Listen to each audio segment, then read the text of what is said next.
My day job, actually probably my day and evening job really, is that I'm a Professor of Ecclesiastical History at Oxford Brookes University in Britain. And I'm also a research director of the Oxford Centre for Methodism and Church History, which is a research centre based on what I'd like to do today is think about the idea of an established church. Because, as you know, in England, the Church of England is established. And I want to think of it in a number of ways.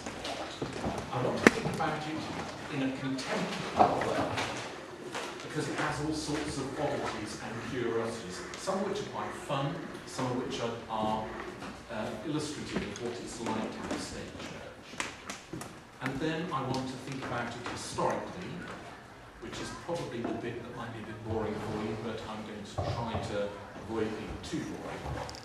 And then perhaps at the end we can have a conversation about the nature of the relationship between church and state, because that seems to me to be the centre of the idea of establishment. So can we kick off just go around? I'd like to just go around the table and hear from you what you understand by the idea of an established church. What does it mean to have, in England, to have a church established by law? What do you think of it? And then that will help me locate where you're all mentally thinking coming from. So, does anybody want to kick off with what it means to have an established church?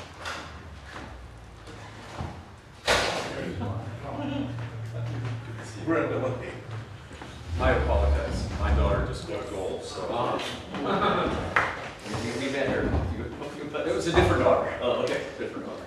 Good to see you all. Well, Mark, your arrival has given us a moment because I was asking them a question about what they understood by an established church. So that arrival has given you a couple of minutes or a minute, 30 seconds to think what an establishment is. I think the first image that comes into my mind is the church of the state, that which is governed and related to the parliament, to royalty, to the government. It's very European. Is it ceremonial? I think. I was going to say guidance, but I think maybe we could bow away from that. Yeah, I think you're right. Ceremony. I always think of the opposite. So I'm thinking hippie, disestablishment, and it's not that. It's this the thing that the hippies are fighting against. Yeah. So dissent against establishment. Yeah. That's absolutely right. And one of the things I want to come to, perhaps a little while, is disestablishment as an idea. Anything else? A church who exists because of or continues its relationship to the state guarantees it. Yes, indeed that's right. And I know you're English, so you'll have the inside track on some of this. All of the, yes. I was just going to add a sense of civic and national identity rather than a kind of personal faith relationship. Yes, a kind of institutional facet of society. Why is this a European phenomenon? Entirely historical. And indeed that's what historically it will. Because that's what it seems to me as an American. You don't see that in Egypt. You don't see that in the United States. You don't see that in Japan. You don't. Yes, that's absolutely right. And that, well, Japan actually, in Japan you do, but not in other parts of the world. It is a very odd thing. And part of what I want to do in the middle of the morning is to think about how it came about. But let me start by talking about what's been happening in England recently. I've come from an England which has been wallowing in a week of remembrance because it's the 100th anniversary of the outbreak of the First World War. The remembrance ceremony this year was particularly spectacular and well attended. For those of you who don't know it, it's a remembrance remembrance service on Sunday in Whitehall, the main thoroughfare going from Trafalgar Square down to the House of Parliament. And in the middle of that road is the cenotaph, a huge, enormous, three-story high edifice commemorating the dead of 2 World Wars, but of course originally erected for the dead of the First World War. And the remembrance ceremony is one of those things which I think of as a kind of moment of ceremonial. You might have a similar reaction. It's one of those things which is unchanging, just like the treatment of the colour. Exactly the same thing happens every year. Out comes the Queen, she lays a wreath on behalf of the nation. And then the Prime Minister, the Deputy Prime Minister, the leaders of all of the political parties, the Lord Chancellor, the Foreign Secretary, put wreaths at the bottom of the cenotaph, and then all of the ambassadors and high commissioners of Britain's former empire, now the Commonwealth, who of course were allies in both world wars, come forward and lay wreaths. And then the services, the armed forces, lay their wreaths. So there is a sort of a national acknowledgement of the war dead. After that, there is a short, incredibly short actually, service led by the Bishop of London, who is the Dean of the Chapel Royal. And there are 2 hymns, the Lord's Prayer.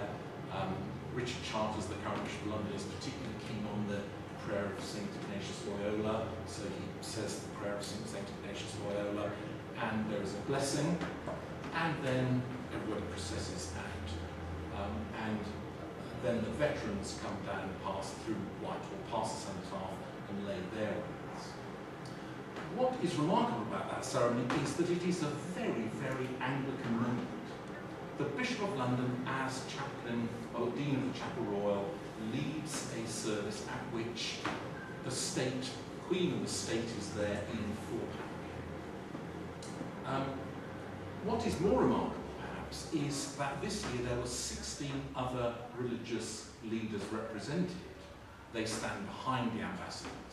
So this has a very curious flavour. It's an Anglican ceremony of a national church in a ritual ceremonial forum at which 16 other faiths and denominations are represented. And to some extent, that strikes me as quite significant because Radio 4, which is the kind of talk radio in Britain, had a long debate with the Humanist Association saying this is outrageous. How can it possibly be that religion is represented? It simply glorifies militarism, nationalism. It's the very worst aspect of national culture. The opposing point of view, and I wish for the life of me I could recall who said this, but the opposing point of view was, no, this, by having a religious leader present and having prayers and a hymn, you add in elements of peace, redemption, reconciliation to what otherwise could have been simply nationalism and militarism. So sometimes religion in that national forum can kind of add a dimension which, if it were missing, would make the nature of that event or that ceremony very different. It would otherwise be militarist and nationalistic. But the fact that the Bishop of London is there and the fact that he talks about peace and reconciliation seems to me to subtly but significantly change what's happening. What's interesting is that event is replicated up and down the country because most villages have their war memorials. Certainly every town has at least one war memorial. And on that Sunday at the same time, in pretty much every town and village in the country, poppy wreaths are laid at the foot of those war memorials. And I would say 99% of those war memorials, the nearest Anglican parson is present as well. So even in the village, certainly the village closest to me, the vicar of the parish attends and does what the Bishop of London did at the cenotaph. He reads prayers, he leads hymns, he changes that event into something which has a flavour which it wouldn't otherwise. And that, when Mark and I were having a kind of email conversation about it, I detected Mark a kind of, not antipathy, but a mild scepticism about the value of establishment. And I expressed a kind of mild sympathy for the value of establishment. And I think my tradition is more of a free church, yeah. Yes. dissenting. Yes. But for me, that element of, I mean, I find the idea of an established church curious, but I also think that the value of bringing those ideas to a national ceremony kind of sympathetic. Now, I want really to turn and think about one aspect that we identified earlier on, which is the relationship between the church and the monarchy, because, again, this is one of those things which is curious, and I have an assistant who's going to give you a coin each. I hope there's enough, one each. I should say I will require these to be handed back at the end. I have to make up the difference. Because I'd like you to look at the side of the coin that has the Queen's head on it. Picture, an image of the Queen's head. Yes, indeed, an image of the Queen's You would have to You would have to wipe them down if they had the Queen's. Because some of you will recognise what these letters mean, but every coin in front of you has got on it Elizabeth II, DG, Reg, FD, and then the date. Anybody know what those DG, Reg, FD? Regina, Reg stands for Regina, Right. Regina, that is Queen. but I don't know the other one. Defender of the Faith. DF is Defensor Fidelis, Defender of the Faith, and DG is De Gratia, by the grace of God. So our coinage has a recollection of the fact that Elizabeth II is the Queen not by accident of birth or circumstances. She is a Queen by the grace of God, and as well as a Queen, she is Defender of the Faith. And I shall come to those ideas later on. But the Queen's position in Britain is very, very odd indeed. Because there is an act, the Act of Settlement of 1701, which controls the nature of the monarchy and its religious character. Because the Act of Settlement in 1701 laid down that the monarch had to be, well, does anybody know what the monarch has to be in religious terms? Protestant. An Anglican. Who's the Protestant? That's correct. No, the monarch does not have to be an Anglican. And it's a common misconception. The monarch at the time of the Act of Settlement of 1701 was William III, who was a Dutch Calvinist. Okay. And the monarch too, after William III, George I, was a German Lutheran. So the Act of Settlement doesn't say the monarch has to be an Anglican. The Act of Settlement says the monarch has to be a Protestant in communion with the Church of England, which both William III and George I were. So the Queen could, in theory, and as we'll see in a minute, is, in theory, be a Presbyterian, as long as she was in communion with the Church of England. So the Queen has a curious position. She's Supreme Governor of the Church of England, a role inherited with the title of Queen from Henry VIII. Every monarch after Henry VIII has been Supreme Governor of the Church of England. That means that she nominally appoints all bishops. They owe her allegiance and they have to swear an oath of allegiance.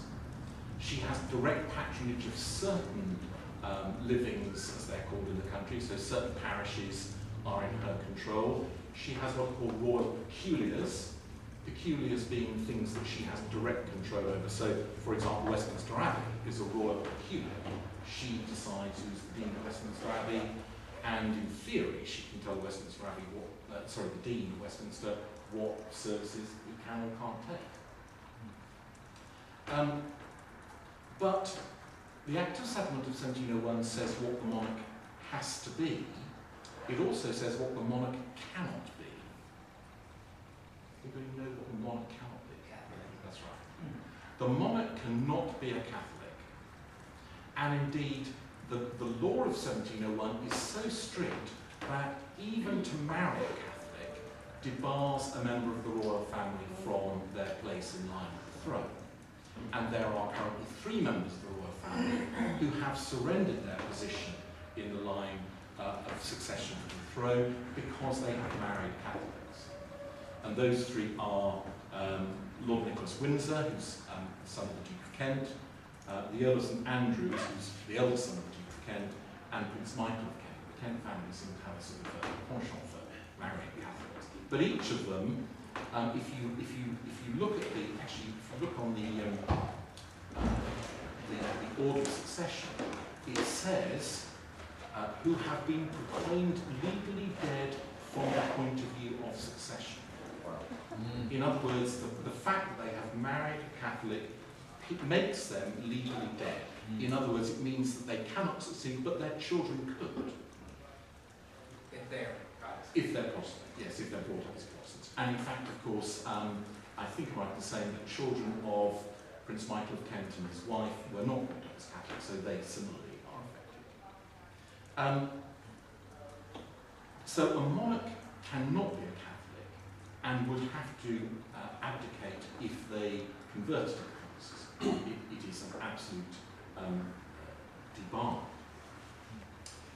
Interestingly, the Act of Settlement of 1701 was amended fairly recently. It was amended because it was agreed that if Prince William and Catherine Middleton's eldest child was a daughter, she would succeed. So in other words, the idea of male primogeniture, that the eldest son succeeded, however many sisters he might have older, was amended, and that had to be an amendment of the Act of 1701.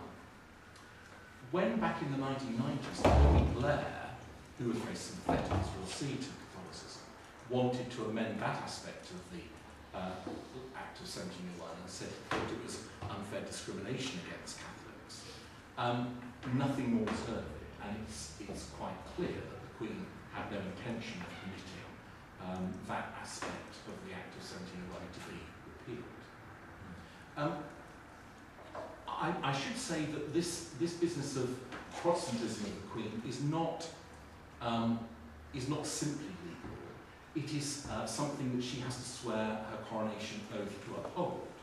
So when the Queen is crowned, she swears an oath. The oath includes the fact that she will protect and defend the rights and liberties of the Church of England. So if you take that act seriously, and if you take that oath seriously, the Queen has made a pledge and she simply has no intention of breaking that. Now, all of this applies to England. The Queen has in England a royal household, part of which is an ecclesiastical department. The head of that ecclesiastical department is the Dean of the Chapel Royal, the Bishop of London. He is responsible for all her activities in ecclesiastical terms, except one, which is the christening of children, which the Archbishop of Canterbury always flags as his own. But essentially, wherever the Queen is in England, be it in Windsor, in Sandringham, in London, then that ecclesiastical department maintains her services. But of course, the Queen goes to Scotland. Now, does anybody know what happens when the Queen goes to Scotland? She goes to the Kirk, or the Presbyterian Church. Indeed, in Scotland, the Queen is not Anglican at all. In Scotland, the Queen is a Presbyterian. So she crosses the border and she is no longer a member of the Church of England, she is a member of the Church of Scotland, because Scotland also has an established church, established by law, and in Scotland, the established church is the Scottish Presbyterian Church. So in spite of the fact in Scotland there is an Anglican church, the Episcopal Church of Scotland, the Queen does not go to Episcopal services, she goes to Presbyterian services in Scotland. In fact, the closest church to Balmoral is Crathy Church, and regularly and routinely on a Sunday, the Queen goes to Crathy Church to worship.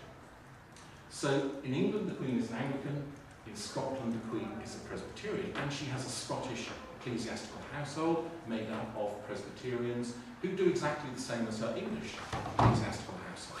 She has a rotary of chaplains, she hears preachers, she receives senior appointees in the church, and they swear oaths of allegiance to her. Does anybody know what happens when the Queen goes to Wales? Lots. Sorry? Lots. Because the church in Wales is disestablished. Exactly. When the Queen goes to Wales, she has no religion at all. Because the church in Wales is disestablished. And in fact, it's often observed that the Queen very rarely goes to Wales on Sunday. And the reason for that is because she would go to church, and she would therefore have to choose which church to go to. Yes. And by privileging the Anglican Church, which probably would be her default, she would be picking out one of many in a country or a principality which does not have an established church. So in Wales, the Queen has no religion at all. And the same is true in Northern Ireland. The Anglican Church in Ireland was disestablished by Gladstone in 1860. So many monarchs, well actually I don't think many monarchs speak to Northern Ireland. I think the Queen's probably the first for some time to speak to Northern Ireland. But again, in Northern Ireland, the Queen has no official religion. So sometimes you wonder what the Queen's experience of religion is. It's sometimes described as bi-confessional. She has two confessions of faith. In England, she is Anglican. In Scotland, she is Presbyterian.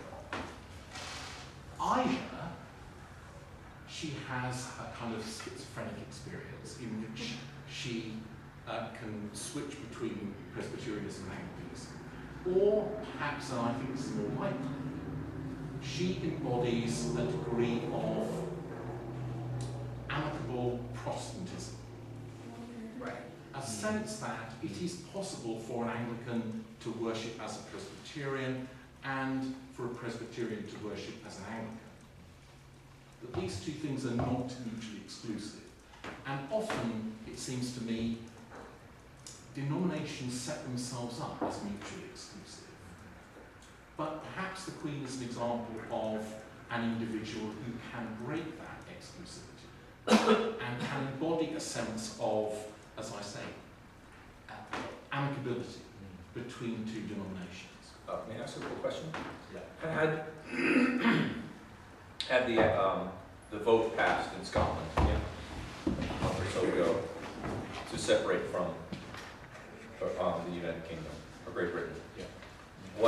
What would it, maybe you were going to get to this, I'm curious, what would have been then Elizabeth's status in relationship to the Church of Scotland?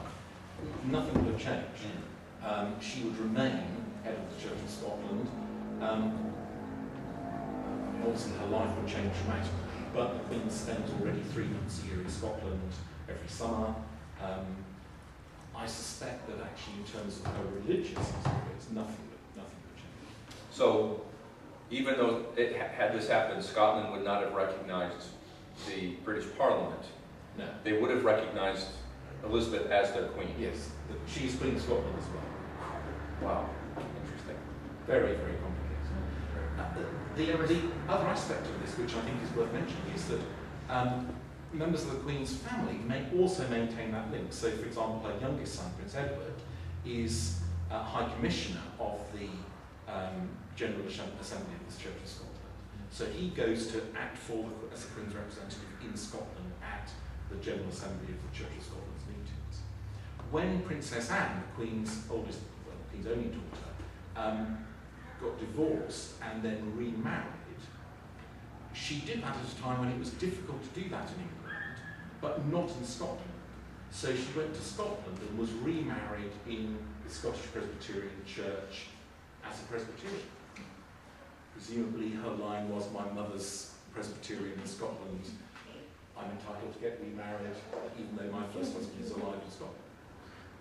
So it's not just the Queen, there is an element of the kind of the royal family joining in this bi-confessionality. Now let's move on from the Queen, because Brits can be a bit fixated on the Queen. The other aspect of establishment which is odd, I think probably particularly odd to American ears, is the idea of having bishops who sit in the House of Lords. like you, we have a two-chamber system, a House of Commons and a House of Lords. House of Commons is directly elected, the House of Lords are all appointed. The last few hereditary peers are being phased out, they're gradually stepping down. So I think there are only remaining about sort of 40 or so elected among themselves, hereditary peers. All the rest are life peers appointed by the Prime Minister or a patronage committee. But the one exception to that are the 26 bishops, all of whom, well, not all, 26 bishops by seniority sit in the House of Lords. There are 44 diocesan bishops, so the senior 26 sit in the House of Lords. That's not quite, again, sorry, this is so complicated. The Archbishops of Canterbury and York, Bishops of London, Durham and Winchester, as the most senior bishops, automatically sit in the House of Lords, and then the other bishops by seniority rotate into the Lords. Nevertheless, time and grade or size of bishop?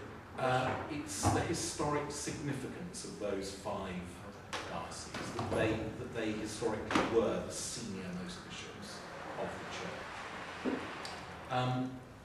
And they have full voting rights, so they are legislators. And indeed, there are occasions when the 26 votes that the bishops have been extraordinarily influential. The 2 examples that I can think of in the last 2 or 3 years, most recently has been a debate that's kind of currently ongoing about assisted suicide, where the House of Lords is considering a bill to legalise assisted suicide. And the bishops as a group have been pretty negative about that, as you might imagine. But in a sort of dramatic 11th hour conversion, Lord Carey, who was Archbishop George Carey of Canterbury, was given a peerage when he retired as Archbishop, so I'll come to that aspect later. George Carey announced a sudden conversion that actually he thought assisted suicide was acceptable. And a number of other bishops followed him into the lobby, and it looks as if, at least in the Lords, they are edging towards a situation in which there might be a majority in favour of assisted suicide, despite the opposition of the majority of bishops. The other debate that was significantly affected by bishops in the Lords was the legislation about marriage equality, gay marriage, and the celebration of gay marriage. And it was quite clear that the bishops and other religious voters in the House of Lords were going to prevent the bill passing unless special exemption was given to the Church of England and other churches if they wished. So, under pressure from the bishops, it was agreed that the law would be structured in such a way that the Church of England was guaranteed exemption from prosecution under discrimination laws, and other churches could opt into that. Now, I think I might be saying, to date, none of the churches have done that, so it's only, the Roman Catholic Church of Wales is one of those as well. Oh yes, the Church of Wales has opted into that as well. So you could, as a church, you could agree that you wish to avail yourselves of protection against anti-discrimination, legislative discrimination suits, by saying we want to sign up to this aspect of protection under the law. Without the bishops in the House of Lords, it is highly unlikely, in my view, that kind of protection would have been afforded, for good or ill. Oh, may I add? Yeah. How many members are in the House of Lords total? It's growing every day. I say that literally. In the last couple of weeks, 2 or 3 new peers were appointed. I think the numbers are something like 800 now. So 26. So 26 out of 800. But you have to bear in mind that normal, regular attendance at debates and votes is probably below 2. So you would have to really get a big vote out if you wanted to stop anything. Of course, the bishops are very regular attendants. Those 26 attend, and if you look at broadcasts of the House of Lords, the bishops are some of the best. Bishops sit on the bench all on their own, and they are often the best attended in the House of Lords. Is anybody who is a sir or a lady, whatever, who's been knighted, then part of the peerage, or is that something separate? Okay. So Elton John is not, okay. A peerage and a knighthood are Two different things, okay. But Andrew Lloyd Webber is. But he is. Yes. That was, then, Lloyd Webber. so he is part of the, Yes. Now, the other aspect of this is that, and I suspect partly a kind of sense of, guilt is probably the wrong word, but awareness that that unbalances the House of Lords. There has been, since I'd say probably about the 1960s, an increasing tendency to introduce into the House of Lords other religious leaders. So it has become pretty much an established tradition that the chief rabbi is granted a peerage. And there are a number of other rabbis who have got peerages who sit in the House of Lords. Normally there is a noted Methodist preacher, Lord Soper, from the 1960s, was given a peerage. Current Leslie Griffiths, who is minister at West Chapel in London, is a Methodist minister and sits in the House of Lords. So there are a group of other religious leaders who accept peerages. The Roman Catholic Church refuses to accept temporal peerages, so no bishop from the Catholic Church sits in the House of Lords. But altogether, I think if you include retired bishops who then get peerages, so George Carey, Rowan Williams, I mean, there are half a dozen of them. So altogether, the kind of religious vote probably gets up into maybe 30, 40, who attend because they have a religious affiliation and have been given a peerage on that basis. I have a question. Yeah. Do they meet every day? Every day during what's called the session. So the session is a bit like school terms, really, and lasts from January through to May, and then there's a long summer holiday, and then sort of October through to Christmas. So 2 sessions. They can meet, actually the House of Lords tends to meet longer than the House of Commons, usually because the House of Lords is one of those places where you can get quite a lot of business done without having the political shenanigans of the House of Commons. So the House of Lords does quite a lot of uncontroversial business when the House of Commons isn't sitting. Yeah. Any non-Christians in the House of Lords? Yeah, absolutely. Rabbis, as I've said, you can affirm when you enter the House of Commons or the House of Lords, you swear allegiance to the Queen, but you can affirm, so you don't have to swear an oath on the Bible or a Christian oath, you can affirm your allegiance to the Queen. But of course, one of the reasons why Catholics won't sit in the House of Lords is because that would violate their obedience to the Pope. Just more specifically, any Muslims in the House of Lords? Yes. Oh dear, there are 3 or 4 Muslims who sit in the House of Lords. Lord Ali, who was a sort of businessman, sits in the House of Lords. I'm trying to think of others, but certainly, yes, there are kind of 3 or 4 at least who sit in the House of Lords. Now, to American ears, that probably sounds pretty odd that bishops take part and can sway political activities. Nevertheless, to me, it has the advantage, sometimes the disadvantage, but it means that religion is always at the table. It would be a very foolhardy Prime Minister or government that completely ignored issues of religion. And some issues of religion start to be a bit unexpected. So, for example, the current Archbishop of Canterbury has led a big campaign against what are called payday loans in England. These companies that offer extremely high interest loans for people who probably are the least able to afford very high interest rate loans. And it seems as if that campaign has paid the most extraordinary dividends because the government's acted against payday lenders. It has said that astonishingly large amounts of money have to be refunded to people who took out payday loans. I think the most recent figure was something like £40 million has to be paid back to people who took out payday loans who were not told sufficient information about the loans. And the government's just introduced a cap on the interest rates that can be charged. And I think it's unlikely that that would have happened without the kind of pressure that Justin Welby applied from a seat in the House of Lords. Now, if you're a payday lender, you probably think that's a thoroughly pernicious thing that shouldn't have its part in the everyday life of a business organisation. I'm not sure I take that point of view, really. Now, the other aspect of all of this is, of course, the Prime Minister's responsibility for appointing bishops. A very odd idea, but because bishops are appointed by the Queen acts on the advice in all things of her Prime Minister. So when the Queen appoints a bishop, she does that on the advice of the Prime Minister. And until the 1950s, that was literally the case. The Prime Minister chose who was going to be a bishop, sent the name to the palace said, fine, okay, there wasn't much of a choice, but there wasn't a choice.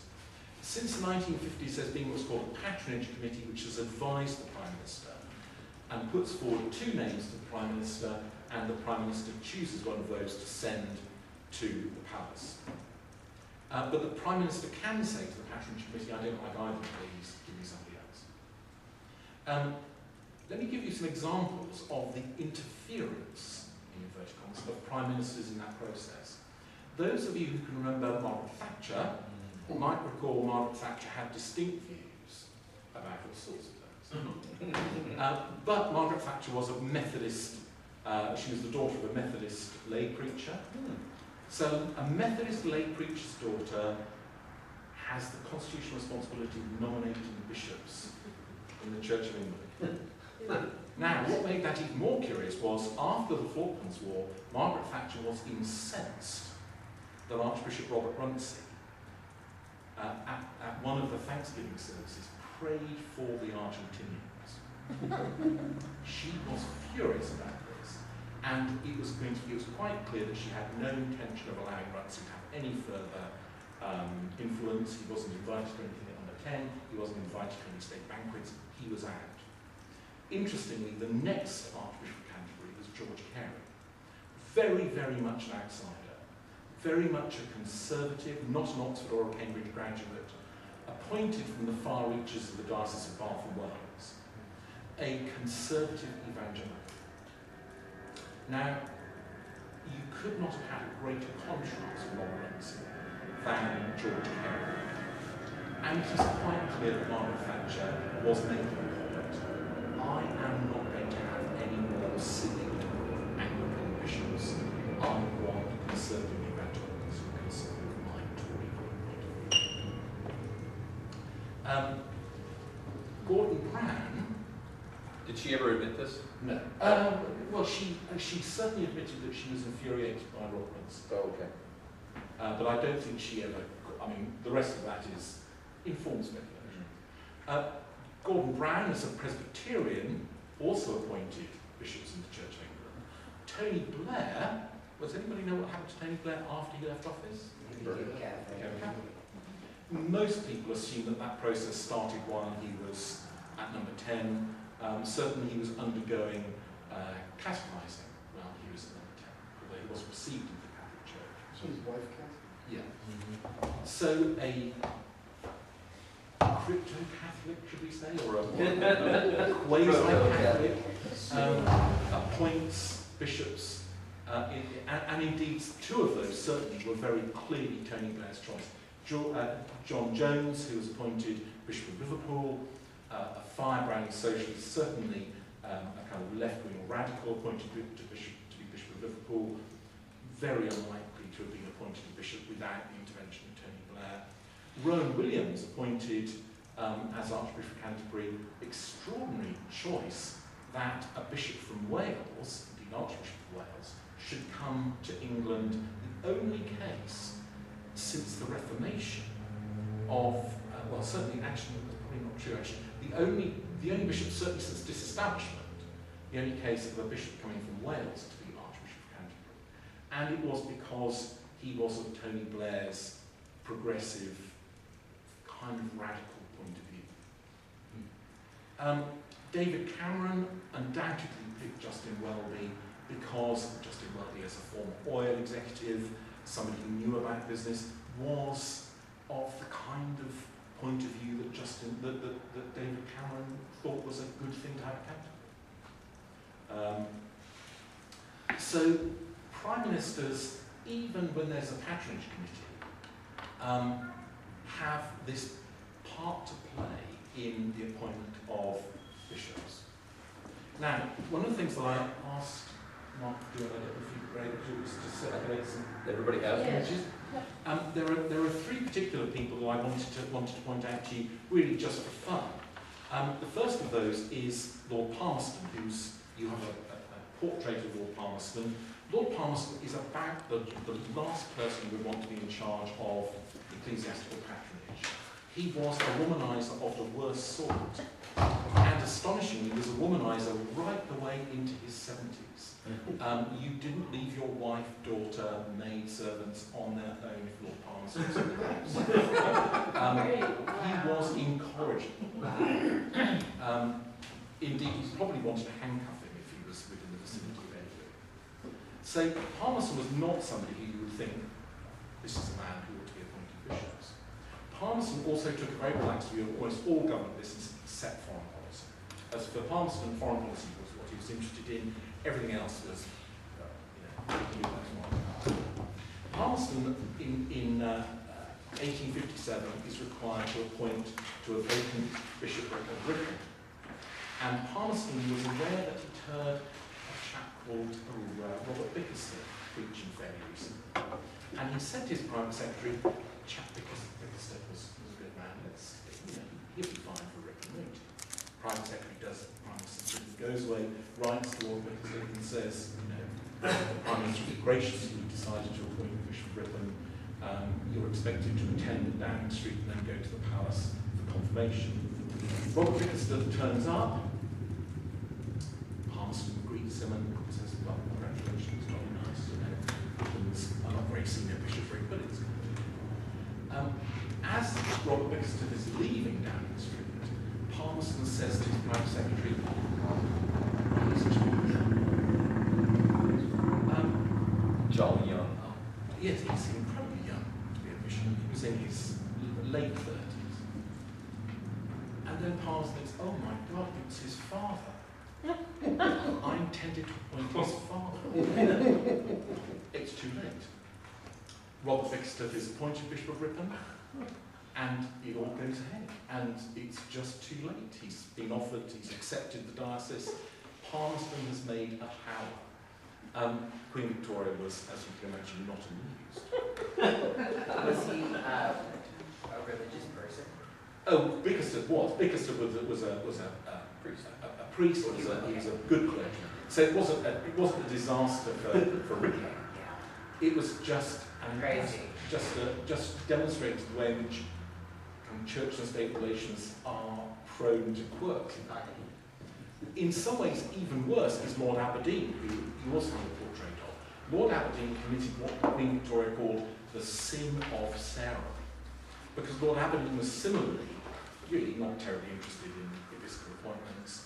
Sarum Salisbury, Sarum is the Latin name for Salisbury.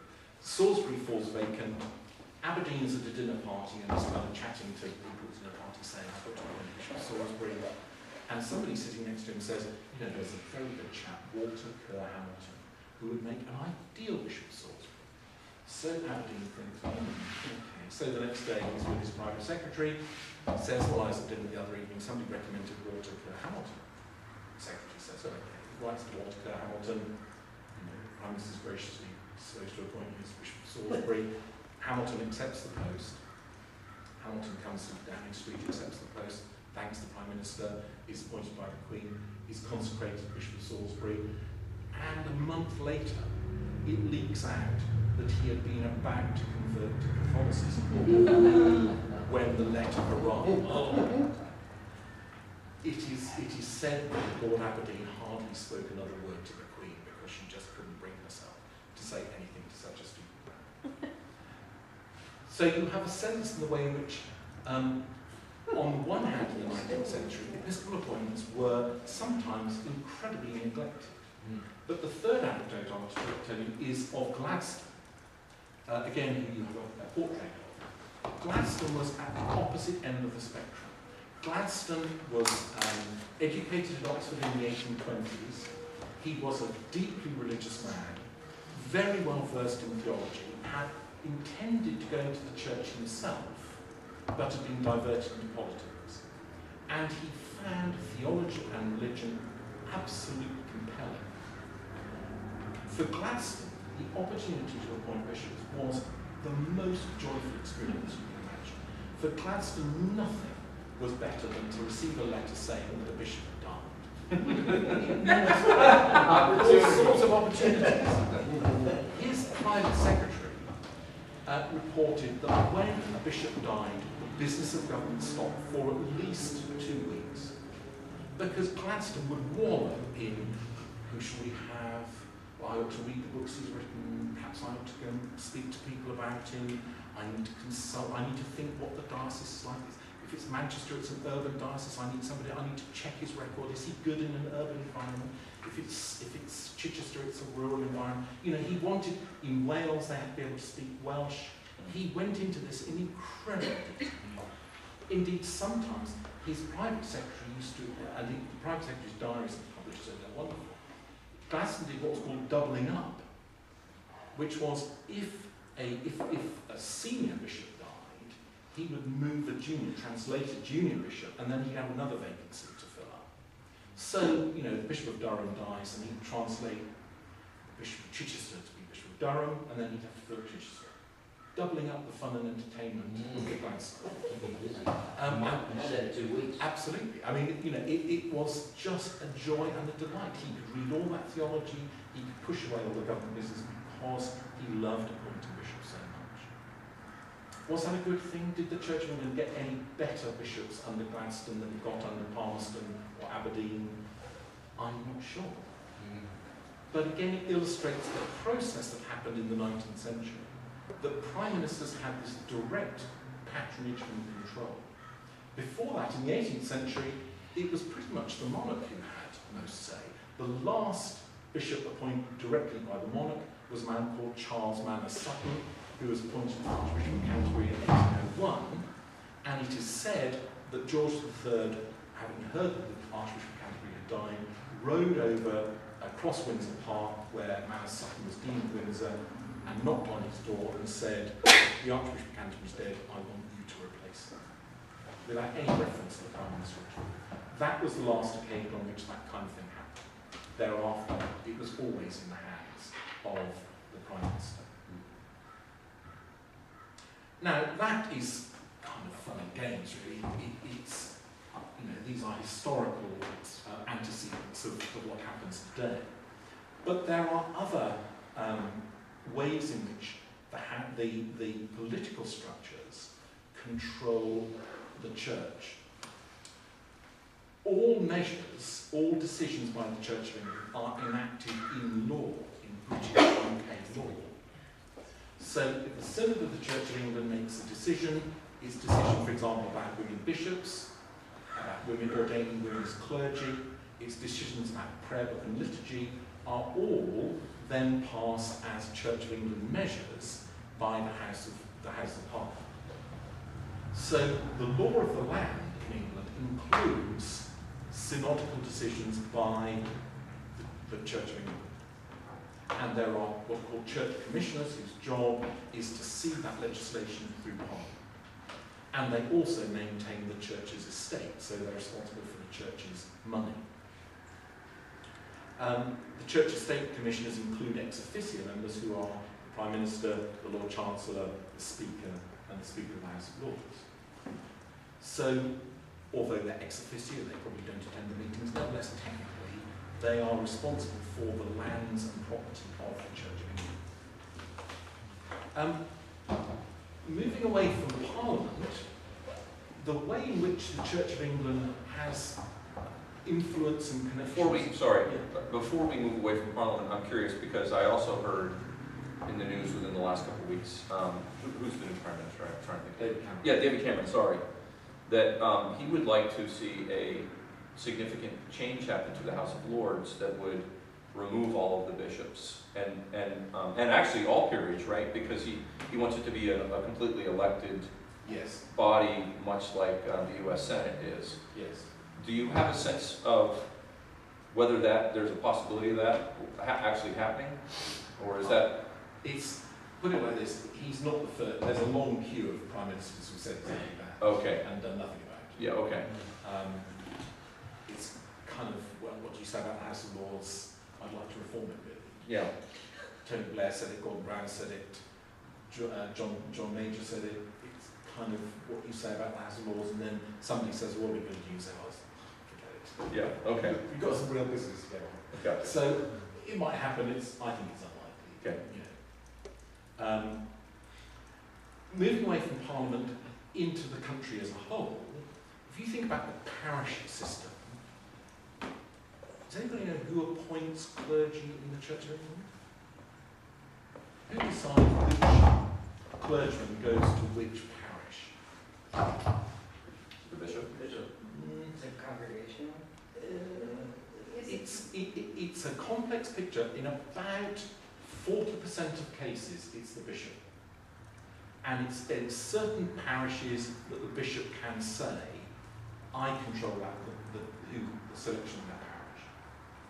There's a very small number of parishes that have the power to elect their own parson, very small. The 60% are in private hands. They are what's called an advowson. Say it again. Advowson, A-D-V-O-W-S-O-N, an advowson. An advowson is a piece of property. It's a property right.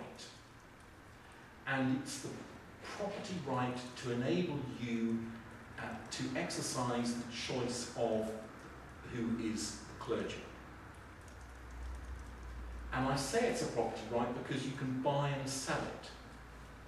So if you want to, you can buy the advowson of a parish. So you can go along and say to whoever owns the advowson at the moment, I'd like to buy this from you. The going rate is £4,000 or £5,000.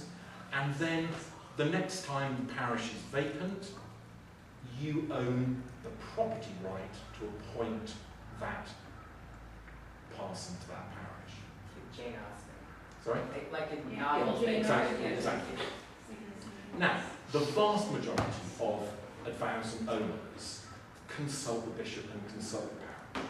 It would be a very foolish patron, as they're called, who just said, well, you know, I know a parson, he might be completely inappropriate for this parish, but I'm going to appoint him anyway. But nevertheless, my point is that there are large numbers, about 6,000 or 7,000 individuals who own the right to appoint clergy to parishes in England. And that's a very curious thing. It strikes me as curious. It probably strikes you. I would love one.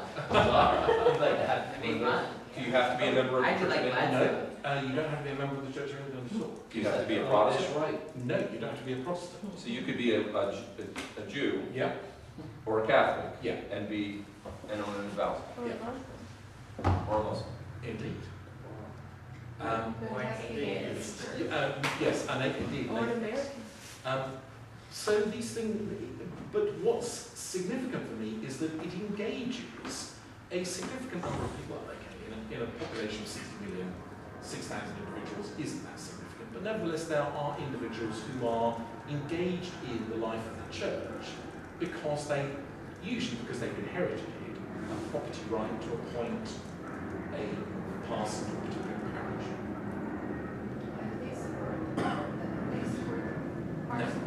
No, all they do is they appoint the person, and that's it. Their right finishes at that point. They have no other responsibilities. So if that parson does anything wrong, it's the bishop who, because the property right is that they present the person to the bishop for induction, and then the bishop exercises discipline over that individual. So is this a leftover from feudalism? Yeah. Mm. It's left over from the Reformation, actually. Really? At the point at which vicars and rectors were, some of that was privatised into private hands by Henry VIII. And by privatising it, he sold the right to appoint. It's another way of making money back. Yeah. Interesting. Well, that was going to be my question, is when did this start? Because it certainly wasn't present in the Roman Church in England prior to the Reformation. No, and not in medieval England. In medieval England, the bishop did all of that. Henry VIII just thinks this is a money matter. And this property right is one property right per parish Yes, in those parishes where that exists. yes, and might never come up. Well, might never come up in your lifetime. You know, if you're in your 50s when your father dies and you inherit an advancement, and the parson is 30, he's probably going to outlive you. So there are many of these advances that are never exercised by an individual who owns them at any one time. That's interesting too, that they stay so long. What? Like Clergy? Yeah. Yes. And the most complex are what are called moiety advances, where they're split into 3 or 4, and you take it in rotation. So you almost always at that point have to hand it over to solicitors who will say, well, you know, back in 1970, this person appointed, so it's the next person in rotation's turn. Very, very complicated. My point is that this involvement of the laity in the life of the church is something which I think is unique. It's uniquely odd. It's uniquely bizarre, but it does engage lay people in the life of the church, and in a funny kind of way gives them a stake in the life of the church. I'm aware that we've got a break, and I want to take that break fairly shortly. Other ways in which the church is involved in the state: education. Church schools are very popular. Church schools are funded by the state, and there are now what are called faith schools. So instead of money going to the local school, that money goes per pupil to a faith school or a Church of England school. Church of England schools are by far the majority. There are thousands and thousands of Church of England schools, and they are highly competitive to get into. It is said in parts of London there are many people who go to church simply to get their children into the local parish school. The parish system itself means that every square inch of England is covered by a parish, and by tradition, though not in law, if you are born or resident in that parish, you certainly have the right to be buried there, and most clergy would concede the right to be married there, even if you don't worship there. So there is a kind of allegiance that you owe the church and the church owes you. Lastly, there are two things which I think are odd, which have, I suppose, survivals historically. One is the BBC, the British Broadcasting Corporation, has a curious love-hate relationship with the Church of England. Has anybody ever listened to BBC Radio 4? If you listen, if you're an aficionado of Radio 4, you will hear at 6:45 every morning there is prayer for today. 2 or 3 minutes of prayer. And then at 9:45, or what's called the long wave broadcast, there is a church service for 15 minutes. Every day, without fail. And that is because BBC was set up, and as part of its charter, it was responsible for ensuring that it covered religious things and made sure that religion was present. And certainly in my childhood, there was the awful moment on a Sunday afternoon when, usually at 5 o'clock, when the BBC only broadcasted religious programmes, songs of praise, kind of a broadcast church service, which kind of, was a bit dreadful. The other thing is, and this is a very recent, probably in the last 10 years, an astonishing resurgence of cathedrals. Cathedrals in England have become very, very popular indeed. In fact, does anybody know the church, or I've been away, the cathedral which gets the highest attendance of any church in the country? Sorry? No. It's St Albans, actually. St Albans in Hertfordshire. A huge congregation, said to be something like 4,000 regular attendants on a Sunday. St Albans is vast. But there is no doubt that one of the growth areas in the Church of England is people worshipping in cathedrals, and people visiting cathedrals. A number of cathedrals have cottoned on to what a big heritage industry there is. So, for example, Salisbury has one of the 4 copies of Magna Carta on display, and it gets a huge footfall of people who want to go and look at Magna Carta, who go to a cathedral to look at it. The Mappa Mundi, probably the earliest map of Western Europe in Britain, is in Hereford Cathedral. The numbers of people who go to Hereford to look at Mappa Mundi, and therefore have to go through the cathedral to look at it, are remarkable. And most cathedrals have something. The newer cathedrals are pretty, kind of getting thin on the ground when it comes to what they have. But Wells has the oldest clock in the country. Winchester, Winchester is the nearest cathedral to me, and it has the bones of so many Saxon kings that I can name them. So you spin a cat and its head is pounded to death on a Saxon tomb. But this is an important aspect of people's experience, is that you go and you go to a cathedral in a way that certainly when I was much younger just didn't occur. Okay, now that's a whistle-stop tour through church and state in England, and I'm taking too much of your time, so I'm just going to backtrack a little bit to the 17th century to really talk about how particularly the Act of 1701 came about, because the Act of 1701 for me is a kind of pivotal thing about Anglicanism. And the Act of 1701 came about because of the reign of James II. And let me just give you a quick narrative of what's going on. Charles I, and we've got a picture of Charles I's execution, I think. Charles I's execution in 1649. He's executed fundamentally because, of course, he falls out of Parliament, and Parliament wins the Civil War. So Charles is executed in 1649, and for the next 11 years, England is a republic, with Cromwell in charge, and there is no king.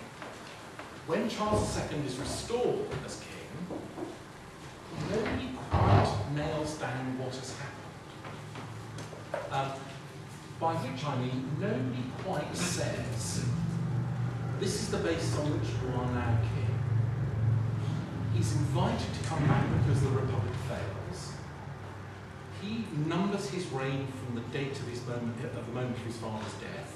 So 1660, when he's restored, he counts as the 11th year of his reign. His first act in Parliament is to reverse all of the previous acts of the last 11 years, with the exception of land sales. So it seems as if Charles is saying, it's back to business as usual. I am a divine right monarch, like my father was. The revolution and the republic has never happened, and we're back to the king in charge and Parliament under his thumb. Except, of course, Parliament doesn't quite see it like that. What makes all of this curious is that both Charles and his brother James have led a nomadic life in Europe, in which they have come under very strong Catholic influences. Their mother, Henrietta Maria, was a Catholic. They are both regularly in France, seeing and, it is thought, attending Catholic services. Fairly quickly, James II, James Duke of York as he is, converts to Catholicism. Not too much of a problem, because Charles is going to marry a Catholic Portuguese princess, Catherine of Braganza, who he marries in 1662, but it turns out that Catherine cannot have any children. So Charles faces a future in which he will have no children, legitimate children. I have to tell you, he has any number of illegitimate. He has no legitimate children to succeed him, and therefore his brother, who's a Catholic, is going to become king. And the last 10 years of Charles's reign is a period in which he is put under increasing pressure by what are called exclusionists to exclude his brother from the throne. And interestingly, this is the period in which the terms Whig and Tory emerge. Whigs being those who want to exclude James from the throne, Tories being those who want to accept the succession of James when Charles dies. There's one little little side cul-de-sac that I have to talk talk to you about, which is habeas corpus, which for me kind of sums up this period in some ways. Habeas corpus is our joint liberty, because both in England and America, habeas corpus defends us against illegal imprisonment. Does anybody know what habeas corpus literally means in Latin? Have the body. Have the body. So a judge signs a writ saying, have the body of this person brought before me. In other words, you cannot keep this person in prison. I insist that you bring this person out of jail. And the Habeas Corpus Act was passed by Whig exclusionists who were terrified that James would start to exact his revenge upon them when he became king.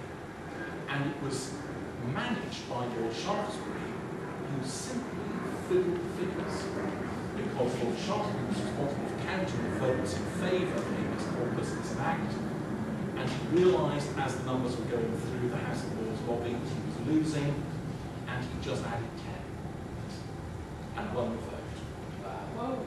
And nobody questioned it. And nobody questioned it because they all thought, well, it's coming to right the end of the session of Parliament, it's not going to get on the statute book anyway.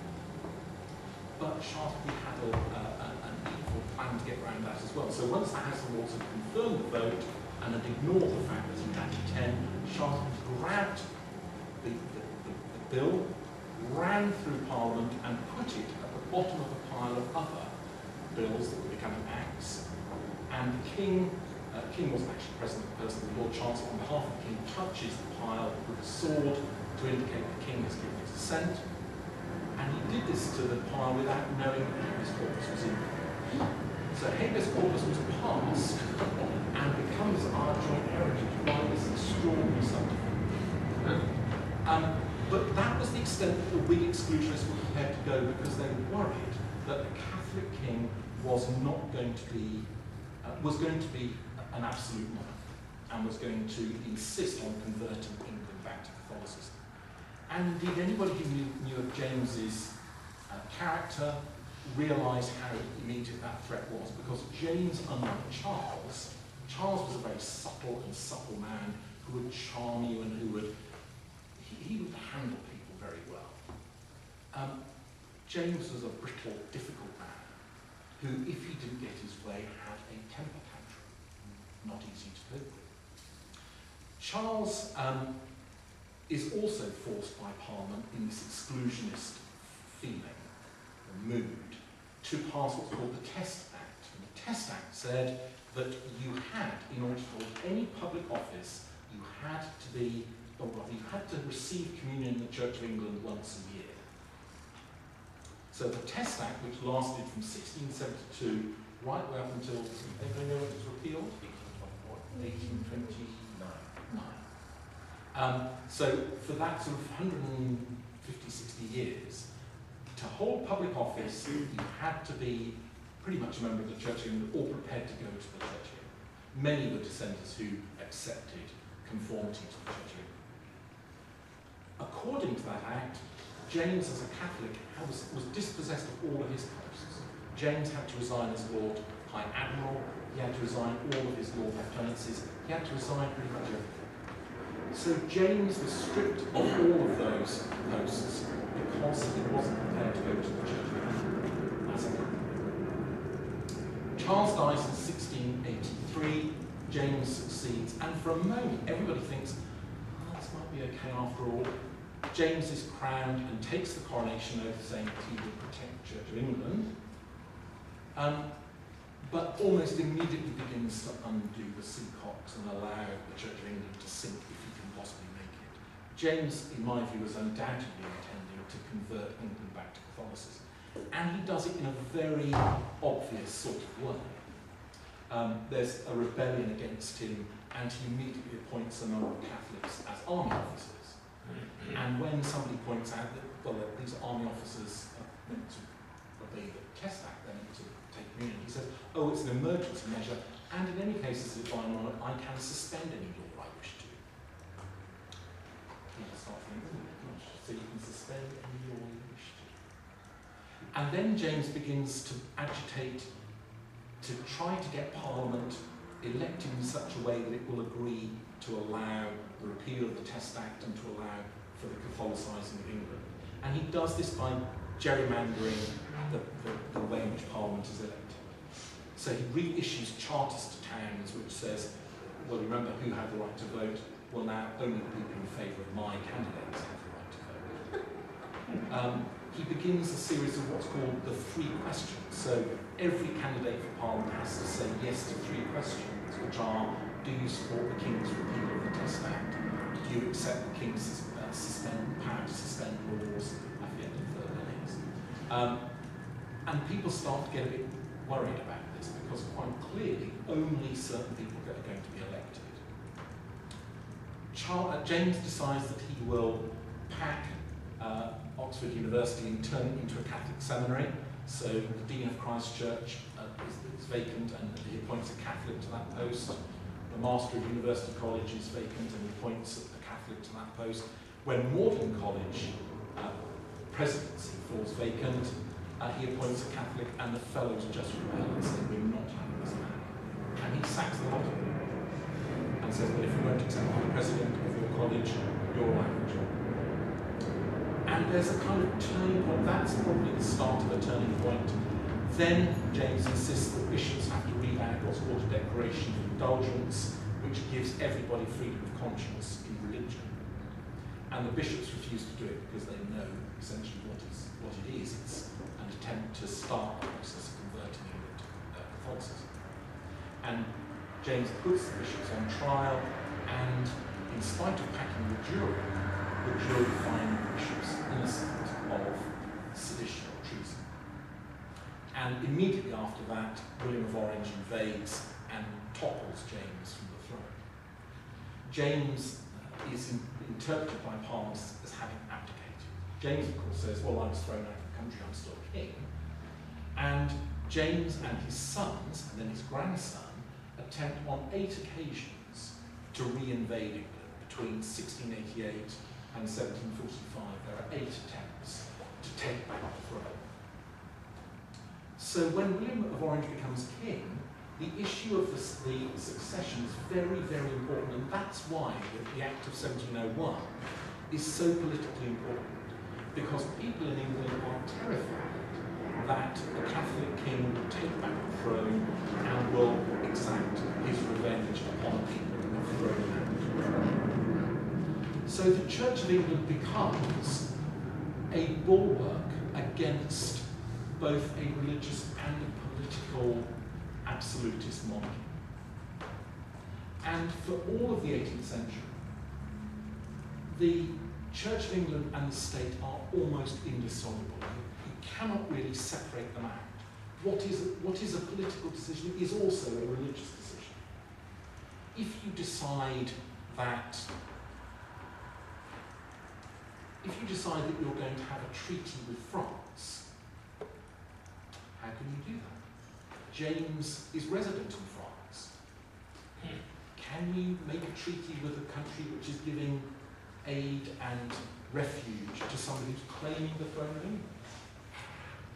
So even foreign policy starts to be seen through the lens of this Protestant Catholic divide. The reason why it's so important that when Queen Anne dies, George, the Elector of Hanover, comes over and takes the throne is that he is the next closest relation to Queen Anne, who is a Protestant.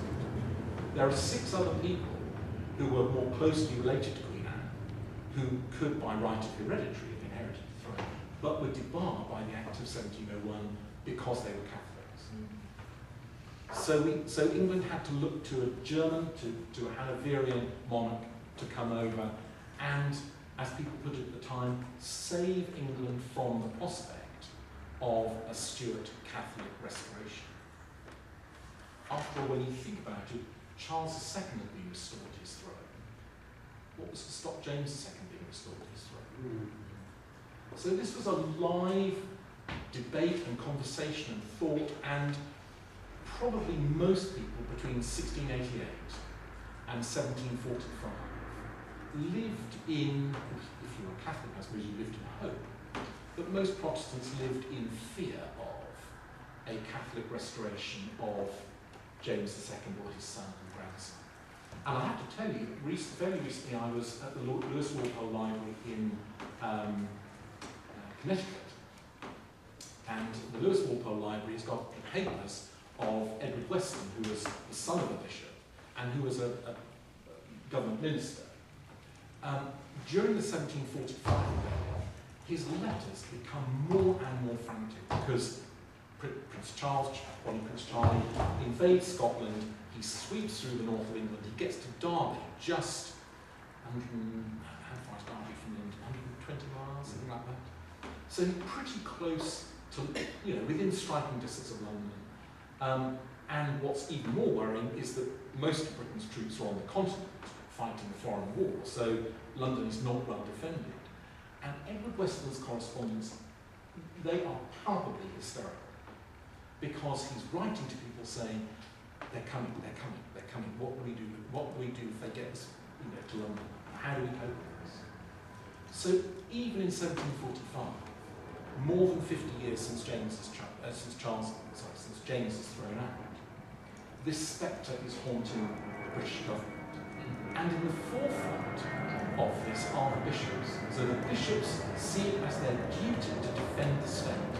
The bishops are preaching against the Catholic menace that's coming from Scotland, which will destroy your homes, it will throw you out of your liberty and your property, it will mean that your lives will never be the same again. And the bishops' preaching certainly had a major effect in galvanising the population against Bonnie Prince Charlie. And fortunately, Bonnie Prince Charlie, and here I start, let me wrap this round with an editorial box, like all of the Stuarts, was pretty spineless, and when he thought there might be a fight, in Derby, he talks to the generals and they all say, well, we might actually have to do some fighting, and Charles Edward Stuart says, okay, I'm out. I don't really want to get involved in real hand-to-hand combat. He goes back to Scotland and then flees back to France and lives a nice, happy alcoholic life in France and then in Italy.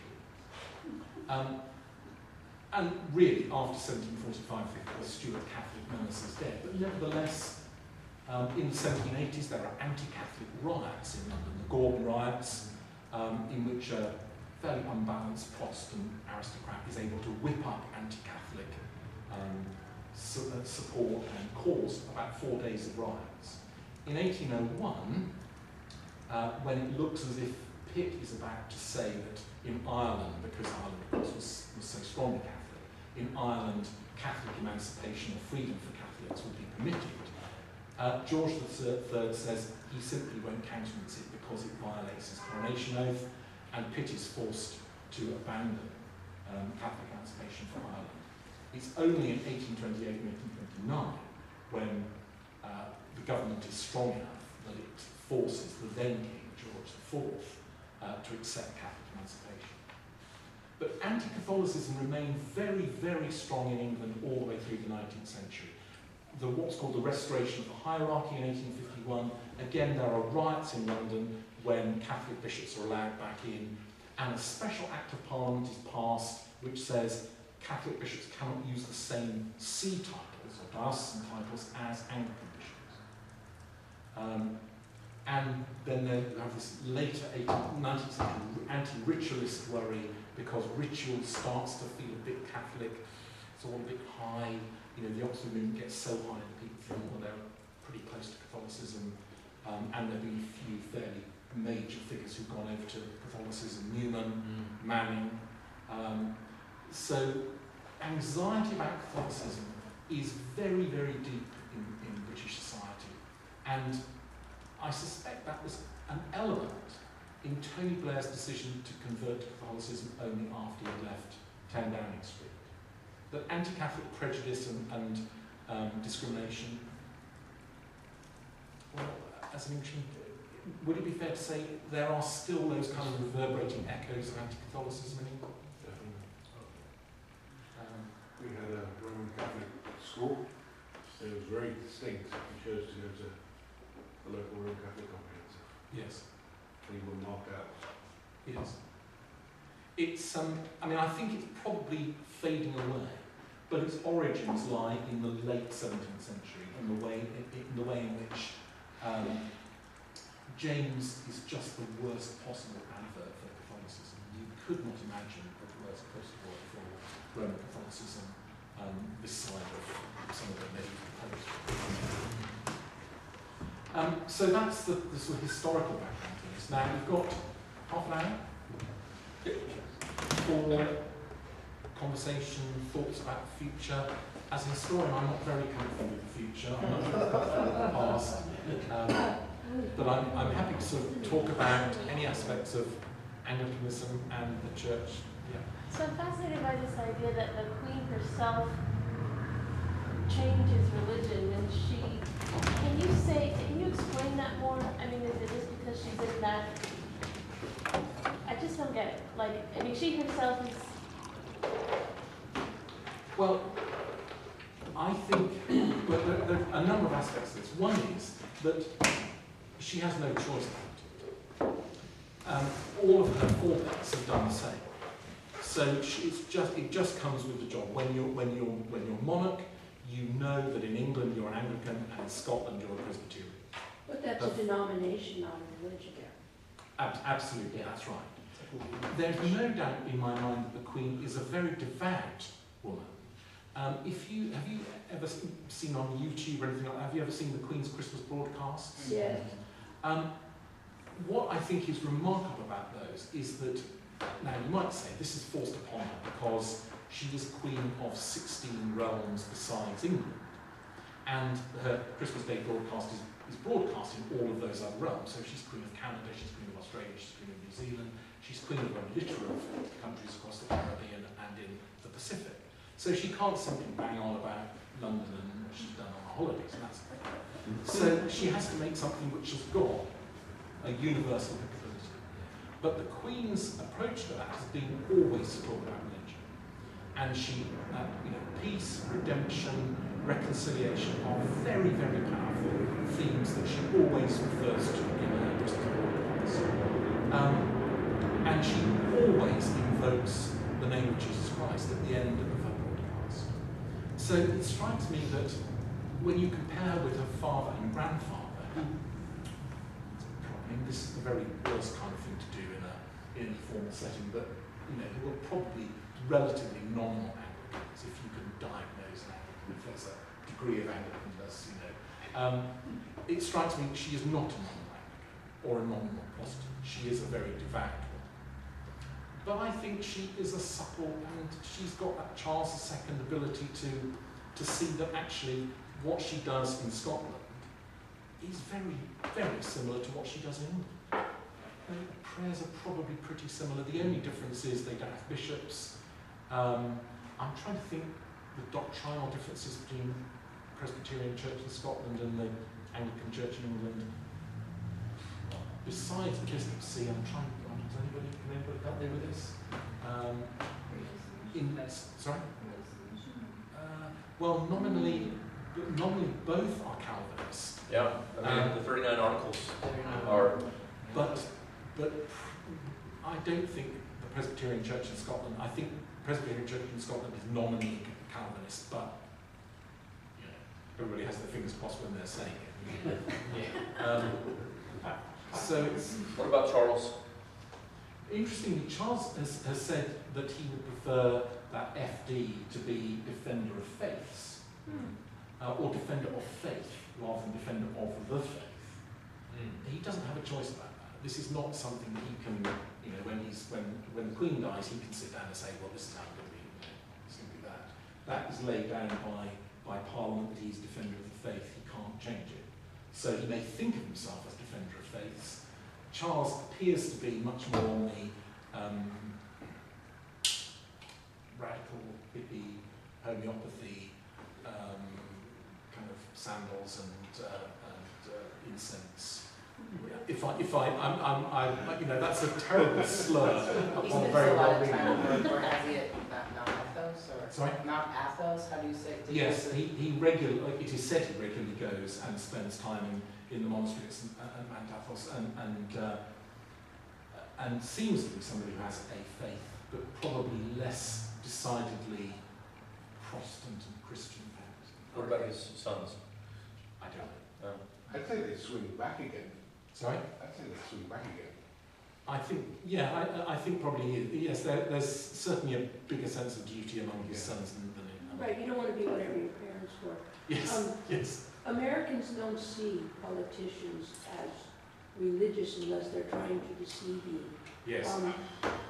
Do you think that there were sincere monarchs? I mean, Queen Victoria kind of stands out. You say Queen Elizabeth.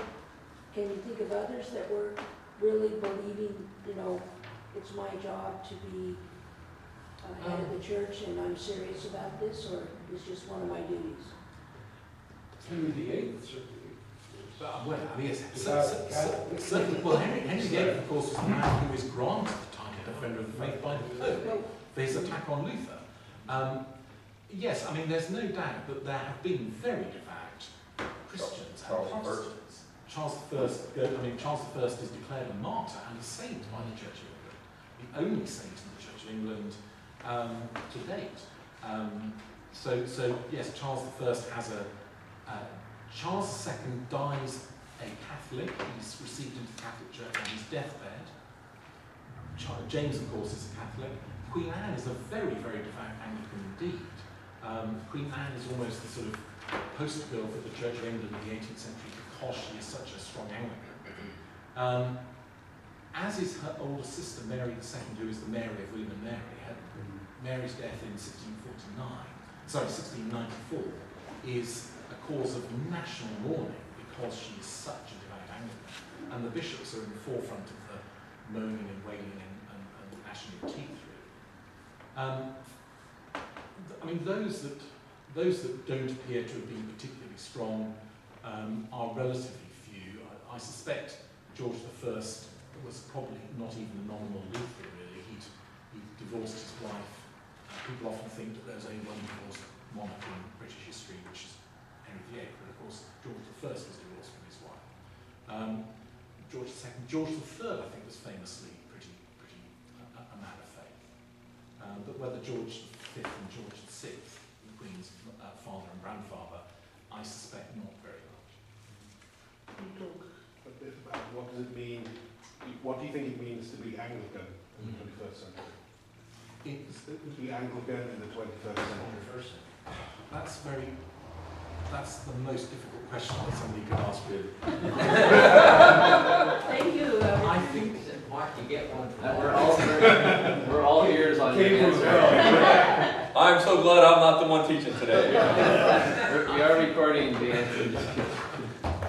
I think there are flavours of Anglicanism.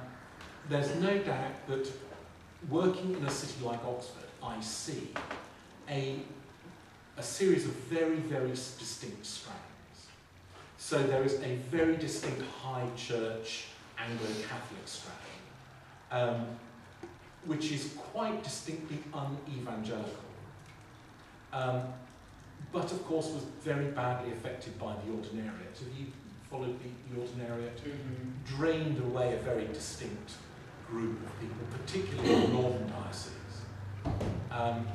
But nevertheless, Anglo-Catholicism and that high church Oxford movement strand remains strong. I think it has a fairly liberal wing as well. So high churchmanship has got a kind of traditional flow and a liberal flow. But Anglicanism, I suppose probably at least 50% of Anglicanism is relatively evangelical and divided again between conservative and liberal evangelicals. Now that gives you a kind of diagnosis of doctrinal position. I'm not sure if that was what your question was kind of asking for, you know, what constitutes Anglicanism in the 21st century. I think it probably includes other things like a relatively agnostic Christianity. That seems like a kind of paradox. But I think there is an element of, in British Anglicanism or English Anglicanism, which is, and census data certainly shows this, that in comparison with the United States, the number of people who claim that they're Christians compared with the number of people who regularly attend parish worship is that's a much wider figure. I mean, the figures are much lower. Well, figures are 10 to 20% lower than they are in the US. But the big gap is between numbers of people who, in census returns, report a faith and a Christian faith, which is about kind of 60%, and those who attend parish worship, which is kind of dipping around 5% there. Now that suggests that there is a sort of a significant body of people, perhaps 30 million, who think of themselves as Christian, probably think of themselves as Anglican. You know, if they had to point to a particular building that they thought summarised their faith, it would be St Paul's or their local parish church. But for whom religion really doesn't play any significant part in their lives. Other than, and here I confess a prejudice, other than those moments of relatively conspicuous and ostentatious religion, you know, there's been some fairly critical stuff about roadside shrines where people have died suddenly start to become kind of sacralised in a curious kind of way.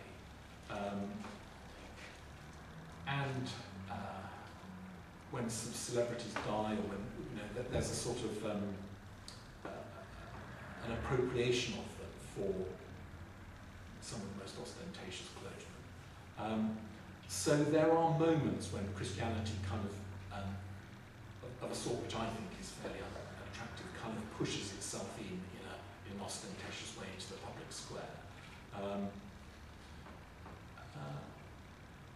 But that rambling answer probably doesn't come anywhere close to answering your question. Is that not Christianity and not necessarily Anglicanism? Yes, it probably is. Yeah. Those people, you know, if you ask a clergyman to take a service at a roadside shrine, does it matter if they're Church of England or they're, there's a kind of vanilla Christian clergyman.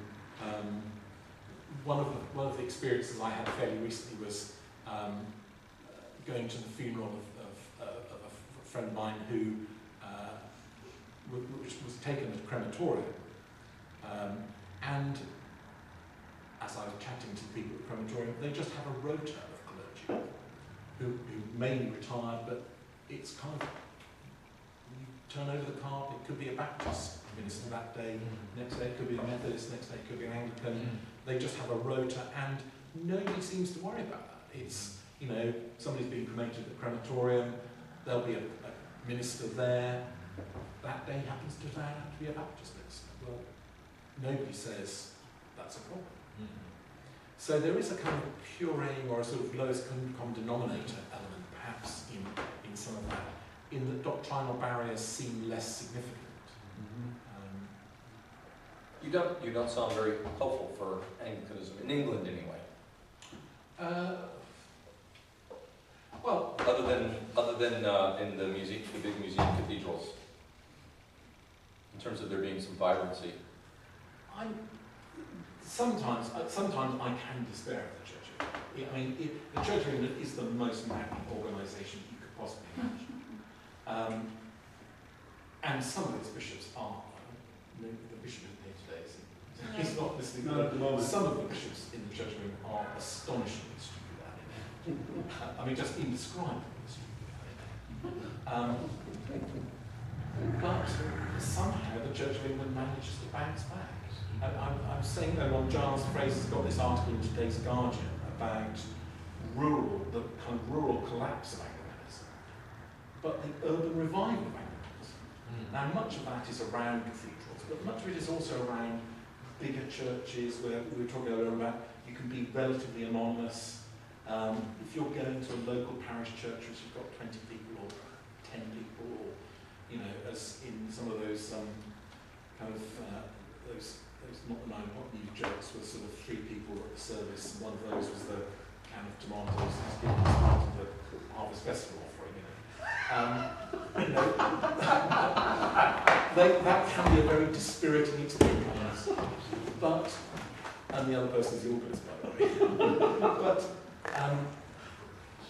so that can be a very grim experience, but you just have to walk through the centre of Oxford on a Sunday and you see hordes of people going to churches where there's fantastic music, where there are all sorts of amazing social activities, and you know, it can be very kind of, you know, you can come away in a very optimistic mood. So it's not an unrelenting figure or picture of pessimism. There's no doubt a demographic process going on where the congregations are aging, and again, particularly in rural congregations. But you look at things like Alpha, you've probably, is there an American Alpha process going on?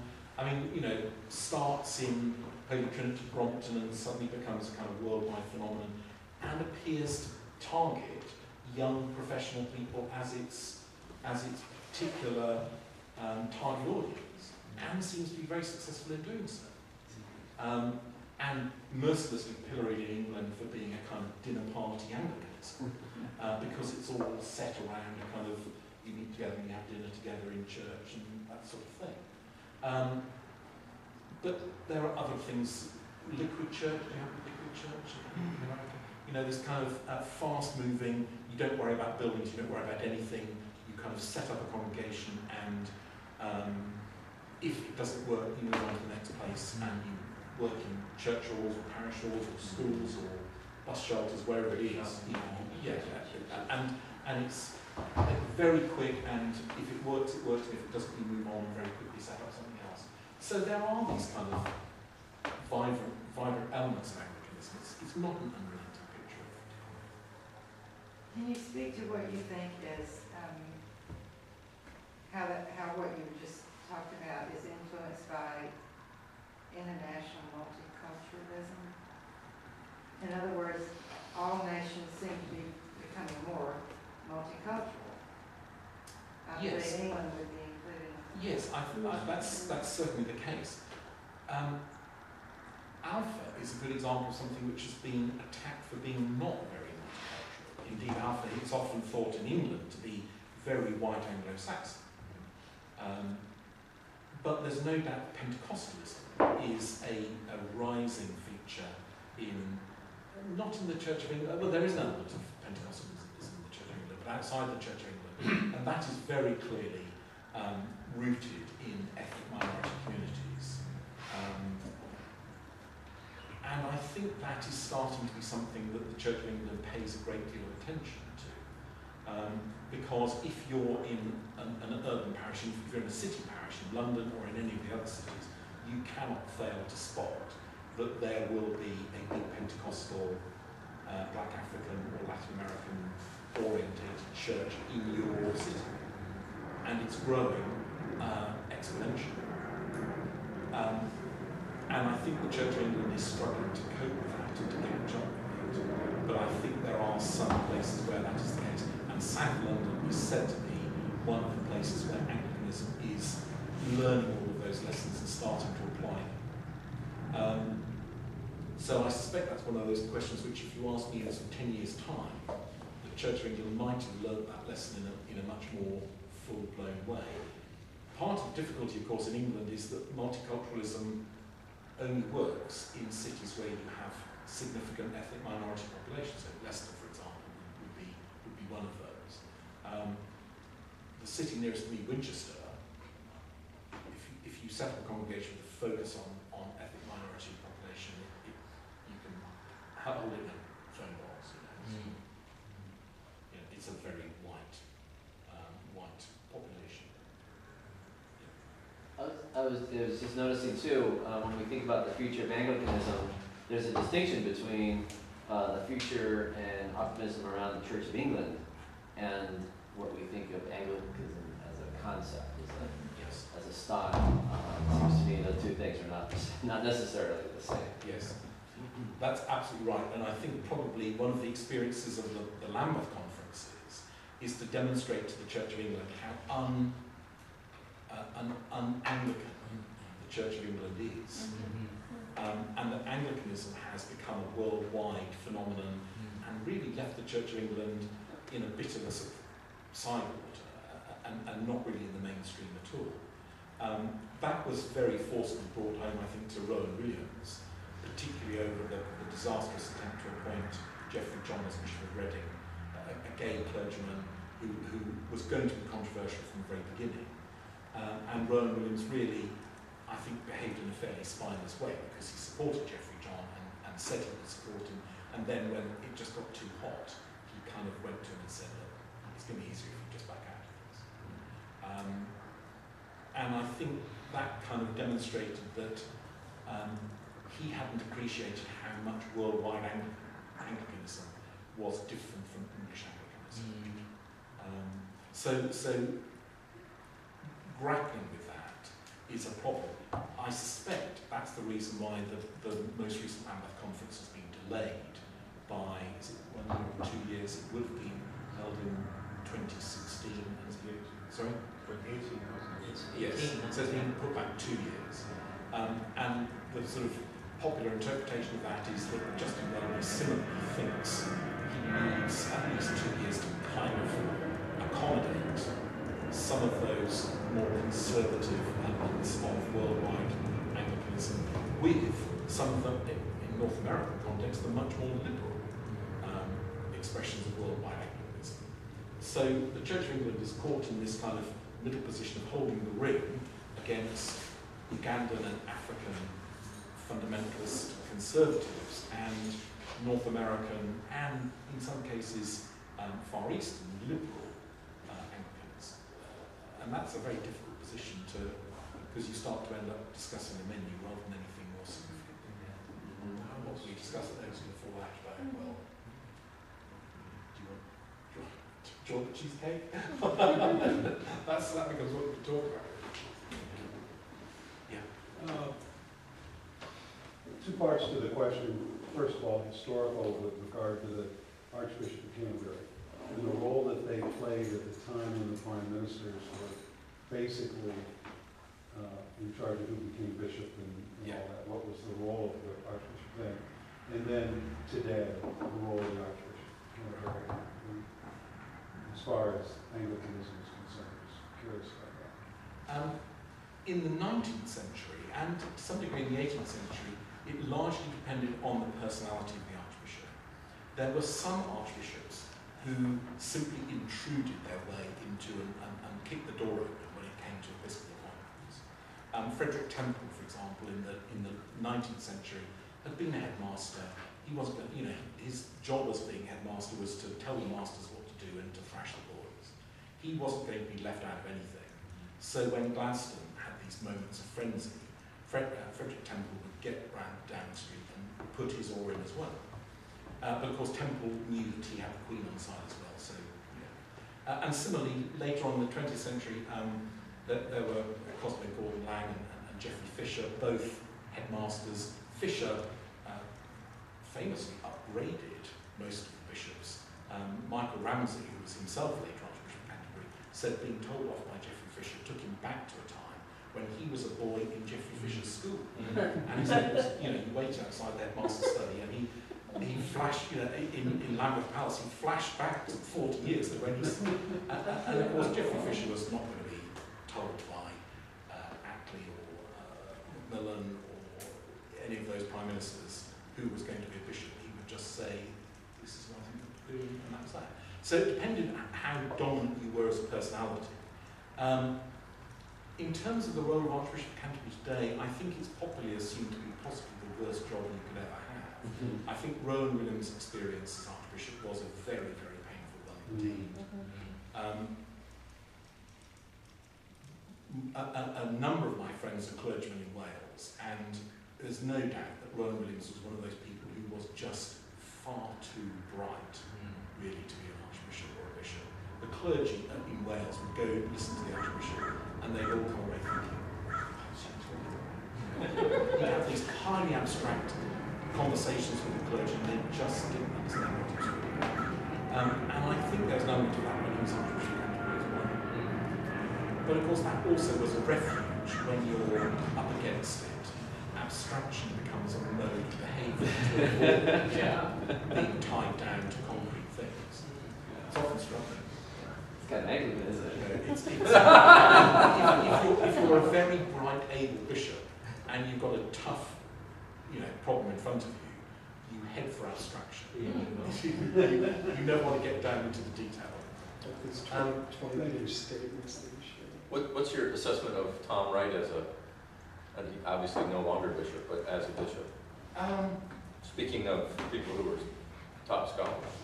Well, the Church of England has got a very bad reputation or record of having problematic relations with very, very able scholarly bishops.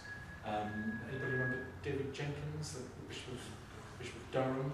A famously liberal who ended up interviewed by some enterprising BBC questioner who got him to admit that he had doubts about the incarnation and about the virgin birth, and started to pull away at the wool of his pullover of faith, and it all came apart. And he ended up sort of saying, well, actually, yes, most Christianity is pretty unbelievable, isn't it, really?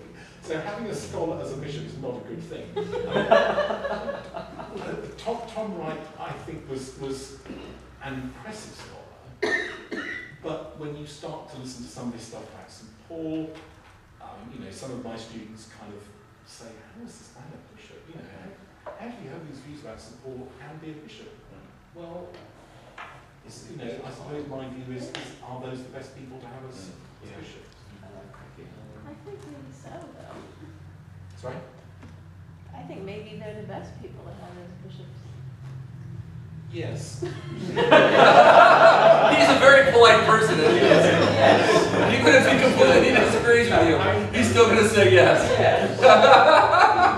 What do you think he should do? Yes. I keep in mind that how it works for the bishop,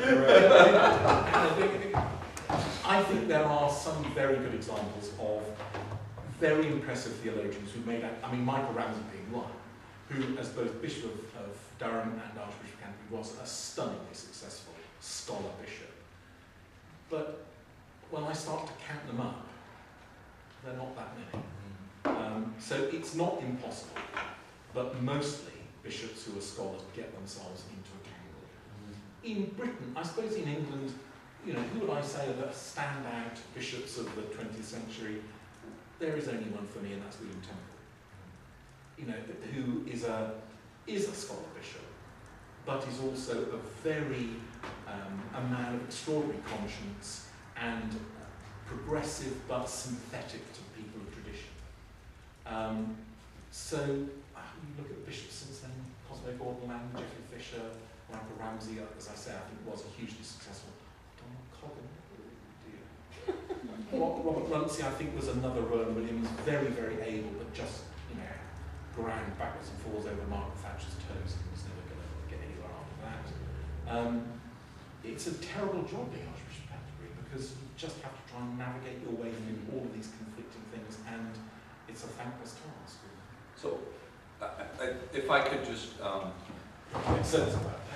to make some sense of that. I think of that in relation to the job of being, say, an American president in a way, or maybe a leader in any way, right? Politics is complicated and involves a lot of compromise. Yes. And I think one of the great lessons of what we just talked about today is that the Archbishop of Canterbury, it can never just be a man or a woman of the church, but is also a politician in England, and that's going to involve all kinds of. And so when you have somebody, this is maybe why William Temple was such a profound, what's the word I was looking for? Exception to the rule. Like the people who are good at maybe being somebody like an archbishop are people who are much better politicians, right? The people who are the good scholars and kind of real kind of church people, they're just not set up to be. Yes. And when you think about the sort of the anti-William Temple, is Henley Henson, who was Bishop of Durham, who was the most astonishingly inept political figure. So much so that I think it's the case that when he decides that he needs to be involved in politics, so at the Munich crisis, he prays for the right outcome of the Munich crisis, it doesn't work well. He prays for the Sudetenland, then he prays when Poland is invaded.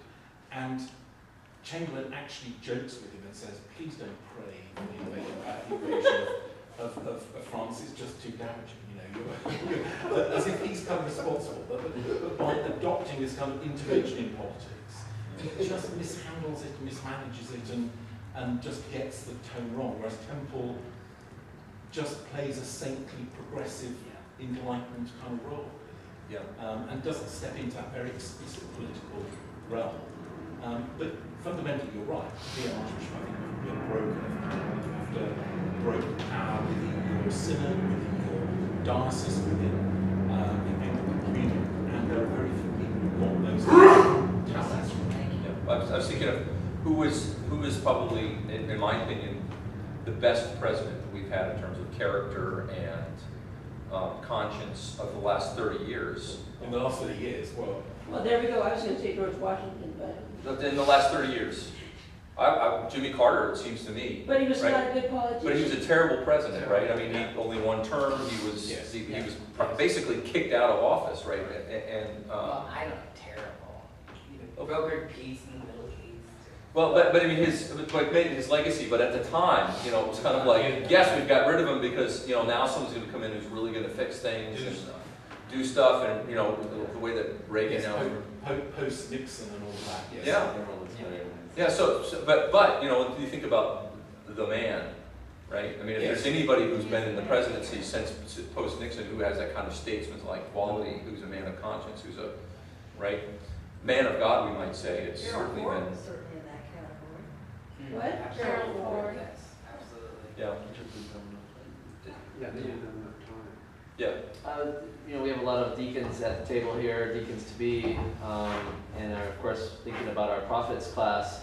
It seems to me that a church that's so steeped in the established church, misses out on, going back to this conversation about ABCs, we miss out on the prophetic voice within the church, don't we?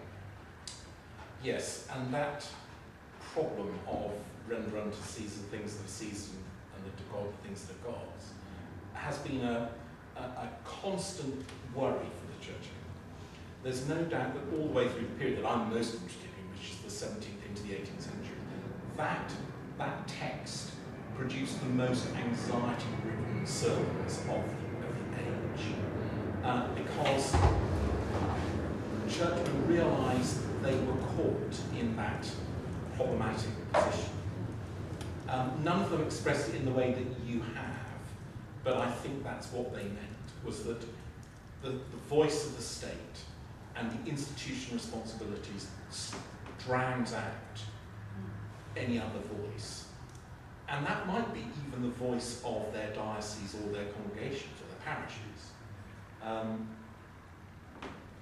And there are lots of cases of bishops in the 18th century who had to make a choice. If you were the Bishop of Carlisle, or if you were the Bishop of Exeter, and it took you 2 weeks to get back to your diocese, and you had to be resident in London during the parliamentary sessions, your connection with your diocese was very modest. It had to be very modest, because you couldn't afford to be going backwards and forwards. The railways revolutionised being a bishop in England, because you could get around so much more easily.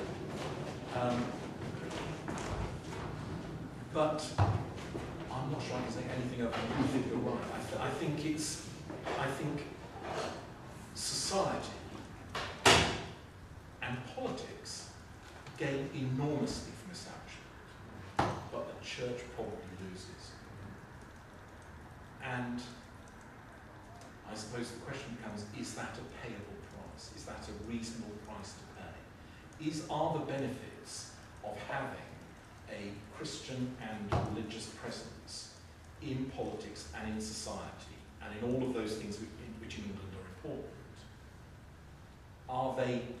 do they outweigh the price that the church pays in institutional terms? That's a tough question, and I'm not sure I think you probably gathered that I think probably I would come down on the side of, I think it's probably worth it. Because the alternative is to just hold up your hands and say, come on in secularity, sit down, have a cup of tea, make yourself at home. But I don't think we see it that way. Because No. and yet we're on the same page as religion. Yeah. But we would not want that, because our issue has always been, okay, what if the religion that was picked was Rastafarian, how would we fit in, right? And so we don't, and we see it as kind of watered down. Yes. Do you see it as watered down? Well, I think there is an element of dilution. What I think is very interesting is that the strongest voices against disestablishment are those other denominations. Certainly the Methodists and the Baptists, and even the Catholics, have expressed support for the establishment of the Church of England. In other words, there is not a sense in which you have a privileged Church of England and hostile, opposing other denominations. Oh no. What I think they're saying is that they get far greater access to politics and society as a result of establishment than they would otherwise have in a secular Britain. How long would that take for it to happen though? I mean. Oh yes, I mean that's something that's happened since the Second World War and actually probably since the 1970s. Because I think here people would say, yes, we would stand behind the Jewish community. Yes, we would stand behind the Catholics. We would stand behind the Presbyterians. Because, well, depending on how you view the Constitution, we view that you have a choice of religion, not from religion. Yes. And as Charles would say, defender of the faiths. Of faiths. Yes. I'm sympathetic to what you're saying, but I'm also nervous to think like, oh gosh, when someday will that be co-opted by something that's not as good as it is now? I mean, I'm afraid of the future of what religion can be used for ill too. So I don't Yes. think we could ever. but I really get do there. love that they have a voice at the table, and I can really be brought around to that too. I mean, one of the things that I think is remarkably different about Britain and America is that because you have a written constitution and because you have structures which defend and act as kind of picket fences around certain liberties and all the rest of it, therefore your perception of these things are much more static than in England. I think if the Church of England started to become of a flavour that people didn't like, I think establishment would probably go by the board. England is a much more improvising society and political regime than the United States. That's why Britain has so many problems with the European Union, that it finds this kind of absolute position on rights and privileges and those sorts of things very difficult to cope with. Because in England, I think most people are relatively relativist about most freedoms. You know, the freedom to have a family life sounds like a reasonable freedom in European terms.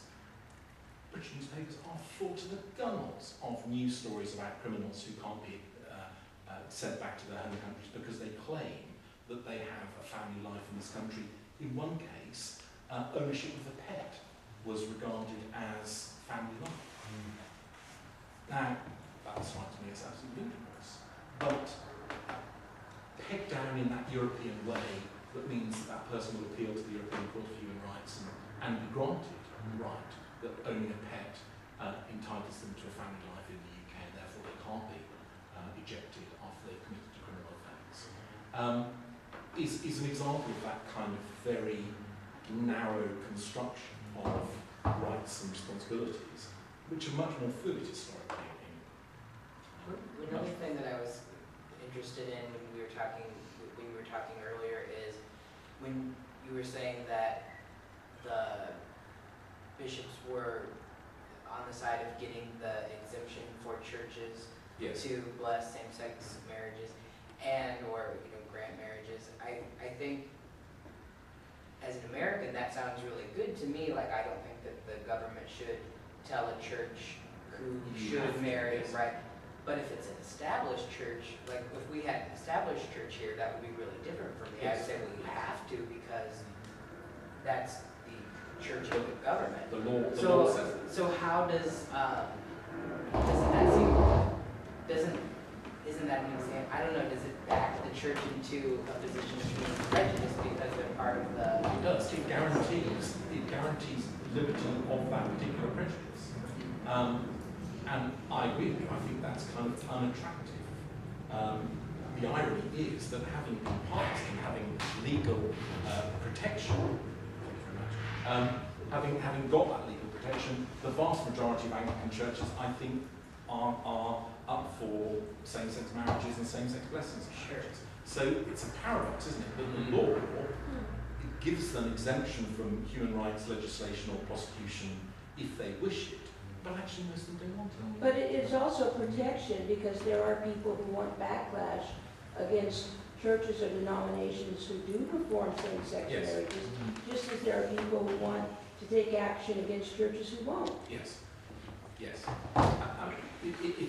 That's a good example of that kind of complex paradox that the Church of England lives with. And I love exemption, that's great, it's just that since they're established, it's, Yes. So, I have to bring this conversation to an end, or I'm going to have Alex Nagy breathing down my neck. You don't want And- that. No, He's a scary guy. he is a very scary guy. So let's thank.